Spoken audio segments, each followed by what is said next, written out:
حضرت ابراہیم علیہ السلام نے خواب میں دیکھا کہ اپنے فرزند اسماعیل علیہ السلام کو ذبح کر رہا ہوں۔ یہ خواب نہ تھا بلکہ حکم خداوندی تھا۔ انہوں نے اپنی بیوی حضرت ہاجرہ سے کہا کہ حضرت اسماعیل علیہ السلام کو بنا سوار دو، میں دوست سے ملنے جا رہا ہوں۔ انہوں نے تیار کر دیا۔ آپ علیہ السلام نے ایک چھری اور رسی لی اور روانہ ہو گئے۔ منار میں پہنچ کر حضرت یوسف علیہ السلام سے کہا کہ بیٹا، مجھے اللہ نے حکم دیا ہے کہ میں تم کو اس کی راہ میں ذبح کر دوں۔ حضرت اسماعیل علیہ السلام نے کہا، بابا جان، پھر تعمل کیا ہے، آپ مجھے انشاءاللہ صابروں میں پائیں گے۔ آپ نے کوئی واویلا نہیں کیا بلکہ رضامندی کے طور پر اپنا سر جھکا دیا۔ حضرت ابراہیم علیہ السلام نے بیٹے سے گفتگو کے بعد انہیں زمین پر لٹا دیا اور حضرت اسماعیل علیہ السلام کے کہنے کے مطابق ان کا تڑپنا ان سے دیکھا نہ جائے گا، آنکھوں پر پٹی باندھ لی۔ اس وقت باپ بھی رو رہا تھا اور بیٹا بھی، کیونکہ یہ فطری تقاضا تھا۔ زمین پر لٹانے کے بعد حضرت ابراہیم علیہ السلام نے گردن پر چھری چلائی، لیکن چھری پلٹ گئی۔ 3 بار ایسا ہوا۔ آخر کار آپ علیہ السلام نے زمین پر گھٹنے ٹیک کر پوری قوت سے چھری کو دبا کر چلایا تو گلا کٹ گیا۔ آپ علیہ السلام خوش ہو گئے کہ قربانی کامیاب ہو گئی۔ اللہ نے بھی فرمایا، تم نے خواب سچ کر دکھایا۔ لیکن جب پٹی کھولی تو دیکھا کہ ایک دمبا ذبح کیا پڑا ہے اور حضرت اسماعیل علیہ السلام علیحدہ کھڑے ہیں۔ آپ غمگین ہو گئے۔ ارشاد باری تعالیٰ ہوا، ابراہیم رنجیدہ نہ ہو، ہم نے اس قربانی کو ذبح عظیم سے بدل دیا۔ تم نے اپنے خواب کو سچ کر دکھایا۔ ہم ایسی ہی جزا نیک بندوں کو دیتے ہیں۔ یہ کھلا ہوا امتحان اور آزمائش تھی جس میں تم پورے اترے، اور قیامت تک ہر قربانی جو منع میں ہوتی رہے گی حضرت اسماعیل علیہ السلام کا فدیہ ہے۔ احادیث میں ہے کہ حضرت ابراہیم علیہ السلام کو گوسفند دمبا ان میں سے تھا جن کو اللہ نے حالق فرمایا ہے۔ اس قربانی کے علاوہ آب زمزم جو مسلمانوں کے لیے بہت مقدس اور اہم ہے، اور جب بھی مسلمان حج یا عمرہ کرنا جاتے ہیں تو اپنے عزیز و اقارب کے لیے آب زمزم کا تحفہ ضرور لے کر آتے ہیں۔ یہ پانی بھی حضرت اسماعیل علیہ السلام سے منسوب ہے۔ جب اللہ کے حکم سے حضرت ابراہیم علیہ السلام نے اپنی زوجہ حضرت ہاجرہ اور ننھے اسماعیل علیہ السلام کو بے آب و گیا وادی میں چھوڑ کر واپس چلے گئے تھے، جب حضرت اسماعیل علیہ السلام پیاسے ہوئے تو حضرت ہاجرہ بے قرار ہوئیں، صفا اور مروہ کے درمیان گئیں اور فریاد کی۔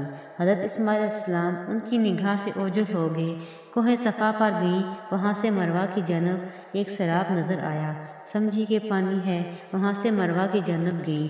اسی طرح انہوں نے 7 چکر لگائے۔ جب 7ویں پھیرے مروہ پہنچی اور حضرت اسماعیل علیہ السلام کی جانب نگاہ کی تو دیکھا کہ پانی ان کے پیروں کے نیچے سے جاری ہے۔ حضرت ہاجرہ دوڑ کر حضرت اسماعیل علیہ السلام کے پاس پہنچی اور پانی کو ٹھہرنے کے لیے کہا۔ زمزم کے معنی ٹھہرنے کے ہیں۔ جب مکہ میں پانی ظاہر ہوا تو جراحیم قبیلے کے لوگ یہاں آ کر آباد ہو گئے۔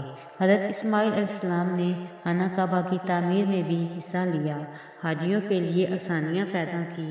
عمرہ اور حج اس وقت تک مکمل نہیں ہوتا جب تک صفا اور مروہ کی سعی نہ کی جائے اور حج میں قربانی نہ دی جائے۔ گویا یہ دونوں چیزیں حضرت ہاجرہ اور حضرت اسماعیل علیہ السلام کی یاد دلاتی ہیں اور اللہ کو اتنی پسند آئیں، انہیں افضل عبادات کا لازمی جز قرار دے دیا۔ حضرت ابراہیم علیہ السلام کے بارے میں آپ کو بتاتے چلیں کہ تاریخی اعتبار سے آپ علیہ السلام کا عہد حضرت ہود 2 صالح علیہ السلام کے عرصے دراز بعد حضرت ابراہیم علیہ السلام کی نبوت کا آغاز ہوا۔ آپ کوفہ کے ایک گاؤں کوسہ میں پیدا ہوئے۔ قصاص الجویری میں ہے کہ بابل اور کوفہ ایک ہی مقام کا نام ہے۔ اس وقت نمرود حکمران تھا اور اس نے اپنی ایک عظیم و شان سلطنت بنا رکھی تھی۔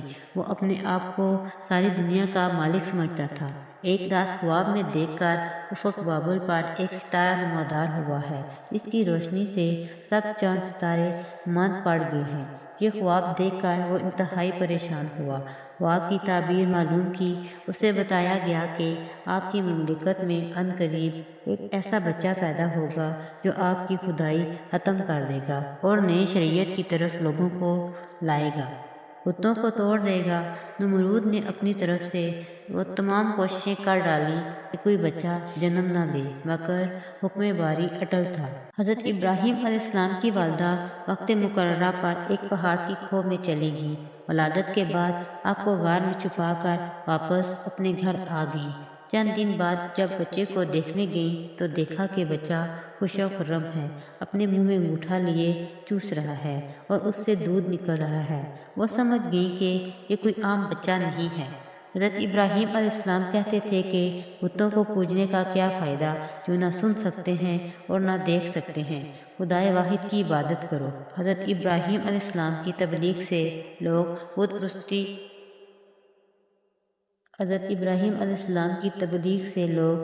پرستی چھوڑ رہے تھے اور آپ کے حلقہ ارادت میں شامل ہو رہے تھے۔ حضرت ابراہیم علیہ السلام کی نمرود کے دربار میں طلبی۔ نمرود کو جو نئی اطلاع ملی کہ ابراہیم نامی ایک نوجوان تبلیغ کر کے لوگوں کو ہماری راہ سے ہٹا رہا ہے، تو اس نے حکم دیا کہ اسے میرے دربار میں حاضر کیا جائے۔ حضرت ابراہیم علیہ السلام دربار پہنچے۔ آپ نے رسم کے مطابق نہ نمرود کو سجدہ کیا نہ سلام کیا۔ نمرود نے پوچھا، ساری دنیا مجھے سجدہ کرتی ہے، تو نے کیوں نہیں کیا؟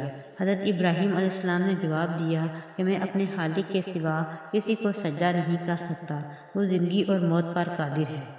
حضرت ابراہیم علیہ السلام کی بت شکنی۔ حضرت ابراہیم علیہ السلام کو یوم عید پر وہ موقع مل گیا جس وقت یہ اپنے بتوں کے ساتھ انواع اقسام کھانے رکھتے تھے اور نعمتوں کے ڈھیر لگا دیتے تھے۔ بت خانے میں 9 بت موجود تھے، جن میں چاندی، لوہے اور لکڑی کے بت شامل تھے۔ آپ علیہ السلام نے وہ سارے بت توڑ ڈالے اور بڑے بت کے گلے میں تیشہ ڈال دیا۔ حضرت ابراہیم علیہ السلام آگ میں۔ معراج النبوت میں روایت ہے کہ نمرود اپنے بتوں کا یہ حشر دیکھ کر غصے سے پاگل ہو گیا۔ اسے اپنی خدائی خطرے میں نظر آنے لگی، اس لیے اس نے آپ علیہ السلام کو قصہ ختم کرنے کی ٹھانی۔ بامقام کوسہ جو کوفہ میں ہے، ایک 4 دیواری تیار کرائی جس کی لمبائی 60 گز، چوڑائی 40 گز اور بلندی 20 گز تھی۔ جب یہ مکمل ہو گئی تو حکم دیا کہ اسے اچھی طرح جلنے والی لکڑیوں سے بھر دو۔ جب اس کے شعلے بھڑک اٹھے، پھر حضرت ابراہیم علیہ السلام کو اس آگ میں پھینکنے کے لیے منجنیق کا استعمال کیا گیا۔ ہاتھ پاؤں باندھ کر اور گلے میں لوہے کا توق ڈال کر آپ علیہ السلام کو پھینکا گیا۔ آگ، ہوا، پانی پر مامور فرشتے آپ کی مدد کرنا چاہتے تھے، مگر آپ علیہ السلام نے کسی کی مدد قبول نہ کی۔ مختصر یہ کہ آپ علیہ السلام بھڑکتے ہوئے شعلوں کے درمیان پہنچے۔ فرمان باری تعالیٰ آگ کو پہنچ چکا تھا، اے آگ، سلامتی کے ساتھ ابراہیم علیہ السلام کے لیے سرد ہو جا۔ آگ گلزار بنی، پھولوں کی کثرت ہو گئی۔ فرشتوں نے ابراہیم علیہ السلام کو زمین پر بٹھایا اور ان کے بیٹھتے ہی ان کے قریب چشمہ جاری ہو گیا۔ غرض آگ گلے گلزار میں بدل گئی۔ ایک روایت میں ہے کہ جب حضرت ابراہیم علیہ السلام آگ میں ڈالے گئے تو چھپکلی دور بیٹھی ہوئی آگ میں پھونکے مار رہی تھی، اس لیے اسے مارنے کا حکم ہے، اور مینڈک دور سے ہی منہ میں پانی بھر کر لا رہا تھا تاکہ آگ پر ڈال سکے، آگ بجھ جائے اور حضرت ابراہیم علیہ السلام بچ جائیں، اسی لیے مینڈک کو مارنے سے منع فرمایا گیا ہے۔ حضرت ابراہیم علیہ السلام آگ سے نکلنے کے بعد پھر نمرود کے پاس پہنچے۔ اسے پھر رب باری تعالیٰ کا پیغام پہنچایا، وہ اپنی آخرت سنوار لے اور خدائی کا دعویٰ کرنے سے توبہ کر لے۔ کوئی انسان اس کے مرتبے اور مقام تک نہیں پہنچ سکتا، وہ کائنات کے ذرے ذرے کا مالک ہے۔ نمرود نے کہا، اچھا تم اپنا لشکر بلاؤ، میں اپنا لشکر بلاتا ہوں۔ حضرت ابراہیم علیہ السلام نے اس چیلنج کو قبول کیا۔ اس کے لیے دن مقرر کیا گیا اور نمرود نے بہت بڑا لشکر جمع کر لیا۔ جب وقت آیا تو حضرت ابراہیم علیہ السلام میدان میں اکیلے پہنچے۔ نمرود نے پوچھا، تمہارا لشکر کہاں ہے؟ حضرت ابراہیم علیہ السلام نے کہا، عن قریب آنے والا ہے۔ اتنے میں مچھروں کی فوج فضا میں ظاہر ہوئی اور ان کی تعداد اتنی تھی کہ سورج کی روشنی بھی چھپ گئی۔ ان مچھروں نے زمین پر پہنچ کر نمرود کے لشکر پر حملہ کر دیا۔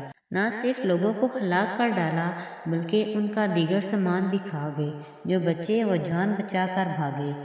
نمرود نے جب اپنے اوپر مچھروں کی بارش دیکھی تو شیشے کے بنے ہوئے ایک مکان میں پناہ لی، مگر ایک لنگڑا مچھر اس مکان میں داخل ہو گیا اور وہ اس کی ناک کی طرف سے دماغ میں جا پہنچا اور وہی اس کی موت کا سبب بن۔ ہجرت کا حکم۔ اللہ کے حکم سے حضرت ابراہیم علیہ السلام نے ارض مقدس شام کی طرف ہجرت کی، تھوڑے عرصے وہاں قیام فرمایا اور اللہ کے حکم سے حضرت سارہ کے ساتھ نکاح کر لیا۔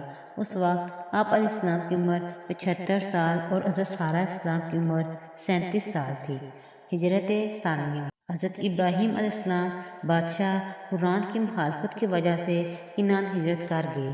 یہ وہ مقام ہے جہاں کنعان بن حام بن نوح کی طرف منسوب ہے۔ تھوڑے عرصہ وہاں قیام کیا کہ ایک قحط پڑ گیا، اب وہاں سے روانہ ہو گئے۔ ہجرت ثالثہ۔ حضرت ابراہیم علیہ السلام کنعان سے مصر کی طرف روانہ ہوئے، ابھی وہاں پہنچنے نہ تھے کہ آپ علیہ السلام کے متفقات کی طرف چلے جانے کا حکم ہوا۔ یہ ان 5 دیہاتوں کا نام ہے جن کی آبادی 1 لاکھ کی تھی۔ ہجرت رابعہ۔ تاریخ طبرہ میں ہے کہ فرعون نے حضرت سارہ کے ساتھ حضرت ہاجرہ کو مصر بھیج دیا اور ساتھ ہی یہ پیغام بھی دیا کہ سارہ کو لے کر میری مملکت سے باہر چلے جاؤ۔ حضرت ابراہیم علیہ السلام مصر سے روانہ ہو کر شام پہنچے اور وہاں تھوڑا عرصہ قیام کیا، پھر فلسطین کی طرف روانہ ہو گئے۔ ہجرت خامسہ۔ حضرت ابراہیم علیہ السلام جس وقت سبا میں پہنچے تھے وہ ایک بے آب و گیا مکان تھا۔ آپ علیہ السلام نے یہاں سکونت کو پسند کیا، ایک کنواں کھدوایا جس کا پانی بہت میٹھا تھا، ایک مسجد تیار کرائی جس میں نماز پڑھتے تھے۔ حضرت ابراہیم علیہ السلام شام سے ہجرت کر کے مقام سبا میں پہنچے تو آپ علیہ السلام کے پاس کھانا پانی سب ختم ہو چکا تھا۔ یہ مقام ایک بے آب و گیا جنگل تھا۔ جب آپ علیہ السلام کو حضرت سارہ اور ہاجرہ کو کھانے پینے کی تکلیف ہوئی تو آپ علیہ السلام نے ان خواتین سے کہا کہ میں اطراف میں دیکھتا ہوں، شاید کھانے کا آسرا ہو جائے۔ سارا دن جنگل میں مارے مارے پھرتے رہے، کچھ ہاتھ نہ لگا تو آپ نے خواتین کی تشویش کے لیے ایک مقام سے بوری میں ریت بھری اور واپس آ گئے۔ بوری ایک طرف رکھ کر آپ سو گئے۔ تھوڑی دیر کے بعد ان خواتین نے آپ کو جگایا کہ روٹی کھا لیں۔ آپ نے پوچھا آٹا کہاں سے آیا ہے؟ انہوں نے جواب دیا بوری سے لیا ہے جو آپ جنگل سے لائے ہیں۔ آپ نے اسی وقت سجدہ شکریہ ادا کیا۔ اس کے بعد کنواں کھودا گیا جس سے میٹھا پانی نکلا۔ رفتہ رفتہ اس جگہ آبادی بڑھنے لگی، یہاں تک کہ شہر بن گیا اور آج تک ابراہیم آباد کے نام سے مشہور ہے۔ ہجرت سادسہ۔ حضرت ابراہیم علیہ السلام مقام سبا پر عرصہ دراز تک قیام پذیر رہے، پھر آبادی کے لوگوں کی نافرمانی کی وجہ سے فلسطین کے علاقے قط جو کہ رملہ دلیلیہ کے درمیان میں واقع ہے جہاں سکونت اختیار کی اور ایک روایت کے مطابق آخری دم تک قیام پذیر رہے۔ اولاد کی تمنا۔ حضرت ابراہیم علیہ السلام جب 86 برس کی عمر کو پہنچے تو ان کے دل میں فرزند کی تمنا جاگی۔ حضرت سارہ چونکہ بانجھ تھیں اس لیے انہوں نے حضرت ہاجرہ سے آپ کی شادی کروا دی۔ وقت مقررہ پر رب باری تعالیٰ نے حضرت ابراہیم علیہ السلام کو ایک چاند سا بیٹا عطا کیا جس کا عبرانی نام شموائل رکھا گیا جو بعد میں اسماعیل ہو گیا۔ حضرت ابراہیم علیہ السلام کو بہت پیار کرتے تھے، انہیں نظروں سے اوجھل نہیں ہونے دیتے تھے، جس کی وجہ سے حضرت سارہ غصے اور حسد کا شکار ہو گئی۔ انہوں نے حضرت ابراہیم علیہ السلام سے کہا کہ ہاجرہ اور اس کے بیٹے کو کسی ایسی جگہ ڈال آؤ جو جنگل بیابان ہو۔ ابراہیم ان کو جلد میری نظروں سے دور کر دو، ایسا نہ ہو کہ میری طرف سے کوئی ایسا عمل سرزد ہو جائے جو خدا کی طرف سے میرے لیے عذاب کا سبب بن جائے۔ حضرت ابراہیم علیہ السلام بیوی کا یہ مطالبہ سن کر پریشان ہو رہے تھے کہ جبرائیل علیہ السلام حکم خداوندی لے کر پہنچے کہ جو یہ کہتی ہیں وہ کرو اور میرے رہنمائی میں چلو۔ اس وقت حضرت اسماعیل علیہ السلام کی عمر 2 سال تھی۔ جبرائیل علیہ السلام نے کہا مکہ کی طرف چلو، اس سے زیادہ ریتلا اور پتھریلا جنگل اور کہاں ہوگا۔ جب ان کی سواری زمزم کے مقام پر پہنچی جو اس وقت چٹیل میدان تھا، نہ اس جگہ پانی تھا، نہ سبزہ اور نہ آبادی، جبرائیل علیہ السلام نے کہا بس اسی جگہ چھوڑ دو۔ حضرت ابراہیم علیہ السلام گھبرا گئے، حکم باری ہوا ان کے نگہبان ہم ہیں۔ حضرت ابراہیم علیہ السلام دعا مانگ کر دل پر پتھر رکھ کر جب چلے تو حضرت حاجرہ نے دوڑ کر آپ کا دامن تھام لیا اور کہا کہ ہمیں اس خوفناک جنگل کس کے سہارے چھوڑ کر جا رہے ہو؟ حضرت ابراہیم علیہ السلام نے کہا کہ وہی میرے لیے کافی ہے اور اس پر میرا توکل ہے، یہ حکم خدا ہے۔ حضرت ابراہیم علیہ السلام کے جانے کے بعد حضرت حاجرہ ایک چھوٹے سے درخت کے نیچے ننھے اسماعیل کو لے کر بیٹھ گئی۔ 3 روز بعد جب کھانے پینے کا سامان ختم ہو گیا اور ماں بیٹا پیاس کی شدت سے بے حال ہو گئے تو پانی کی تلاش میں دوڑ کر کوہ صفا پر گئیں۔ وہاں کچھ نظر نہ آیا تو کوہ مروہ کی طرف چلیں، مگر پتھروں کے سوا کچھ نظر نہ آیا۔ دل میں یہ بھی خیال کہ بچہ اکیلا ہے، کوئی جنگلی جانور اسے نقصان نہ پہنچا دے۔ اچانک آپ نے دیکھا کہ جہاں حضرت اسماعیل علیہ السلام بیٹھے تھے اور زمین پر اپنی ایڑیاں رگڑ رہے تھے، وہاں سے پانی کا چشمہ ابل رہا ہے۔ ایک روایت ہے کہ حضرت حاجرہ پانی کی تلاش میں صفا اور مروہ کے درمیان 7 مرتبہ دوڑی تھیں، اس لیے حج کے موقع پر 7 مرتبہ سعی واجب قرار دی گئی ہے۔ حضرت حاجرہ ابھی چشمے کے پاس ہی کھڑی تھی کہ انہیں خوشخبری دی گئی کہ یہ چشمہ تیرے فرزند اسماعیل کے لیے جاری کیا گیا ہے، یہ نبوت پر فائز ہوگا اور اپنے والد گرامی کے ہمراہ میرا گھر کعبہ بنائے گا۔ یہ سن کر حضرت حاجرہ بہت خوش ہوئیں اور سجدہ شکر بجا لائیں، ان کی ساری پریشانیاں ختم ہو گئیں۔ مورخین کا بیان ہے کہ پانی کی موجودگی کے سبب جب پرندے فضا میں پرواز کرنے لگے تو عرب کے قبائل کو معلوم ہو گیا کہ اس خشک وادی میں پانی کے آثار نظر آنے لگے ہیں۔ جب انہوں نے حالات کا جائزہ لیا تو دیکھا کہ ایک عورت چھوٹے بچے کے ساتھ موجود ہے۔ انہوں نے پوچھا کہ تم کون ہو، انسانوں میں سے ہو یا جنات میں سے؟ حضرت حاجرہ علیہ السلام نے انہیں سارا ماجرا سنایا۔ ان لوگوں نے پانی کو چکھا تو نہایت شیریں پایا۔ انہوں نے یہاں قیام کیا، اجازت مانگی، اجازت ملنے پر واپس گئے اور اپنے قبائل یمن سے لے آئے۔ یمن سے جو 2 قبائل آئے ان میں ایک بنی جرہم اور دوسرا قطورہ تھا۔ حضرت اسماعیل علیہ السلام انہی لوگوں میں پلے بڑھے، انہی میں شادیاں کیں اور صاحب اولاد ہوئے۔ حضرت ابراہیم علیہ السلام کے تعمیر کعبہ، حضرت اسماعیل علیہ السلام کے بارے میں خواب۔ حضرت ابراہیم علیہ السلام حضرت حاجرہ اور حضرت اسماعیل علیہ السلام کی برابر خبر گیری کو آتے رہے۔ اس بار جو آئے تو حضرت اسماعیل علیہ السلام کی عمر 13-14 سال تھی اور آپ کے پاس گوسفند بھیڑوں کا ایک بڑا گلہ تھا۔ آپ ان کے پاس قیام پذیر تھے کہ حکم خداوندی آ گیا کہ خانہ کعبہ کی تعمیر کرو۔ حضرت ابراہیم علیہ السلام نے پوچھا مالک کہاں تعمیر کرنا ہے؟ ارشاد باری ہوا جس جگہ عہد آدم میں قبہ تھا، جسے طوفان نوح کے موقع پر ہم نے آسمان پر اٹھا لیا تھا۔ اس کے بعد حضرت ابراہیم علیہ السلام نے آ کر نشان بنایا اور خط کھینچ دیا۔ حضرت ابراہیم علیہ السلام نے تعمیر شروع کر دی۔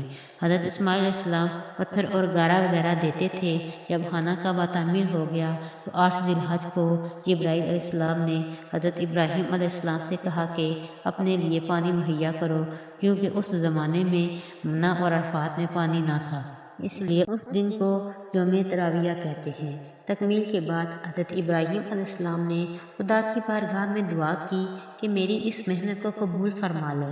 قبولیت کی بشارت دی گئی اور ساتھ ہی مناسک حج وغیرہ بتائے گئے۔ وہیں آپ نے خواب دیکھا کہ اپنے فرزند اسماعیل علیہ السلام کو ذبح کر رہے ہیں۔ یہ خواب نہ تھا کہ حکم خداوندی تھی، اور اس آزمائش میں حضرت ابراہیم علیہ السلام پورے اترے تھے، اور وہ دمبا جو حضرت اسماعیل علیہ السلام کی جگہ پر ذبح کیا گیا وہی تھا جو حابیل نے نذر کے طور پر قابیل کے مقابلے میں پیش کیا تھا۔ حضرت ابراہیم علیہ السلام سے ہی نبیوں کا ایک بڑا سلسلہ جاری ہوا، اس لیے آپ کو ابو الانبیاء بھی کہتے ہیں۔ رسول اکرم صلی اللہ علیہ وآلہ وسلم آپ ہی کی نسل سے تھے۔ قرآن میں آپ کو خلیل اللہ یعنی اللہ کا دوست بھی کہا گیا ہے۔ آپ نے توحید اور دین حق کی تبلیغ کے لیے مسلسل جدوجہد کی اور خدا کی راہ میں بے شمار قربانیاں دیں۔ مسلمان، یہودی، عیسائی تینوں کا سلسلہ ہدایت حضرت ابراہیم علیہ السلام سے جا ملتا ہے۔ قرآن پاک میں کئی صورتوں اور مقامات پر رب کا ذکر ملتا ہے۔ حضرت اسماعیل علیہ السلام کی ہی قربانی ہے جو مستقل یادگار کے طور پر ملت ابراہیمیہ کا شعار قرار پائی ہے۔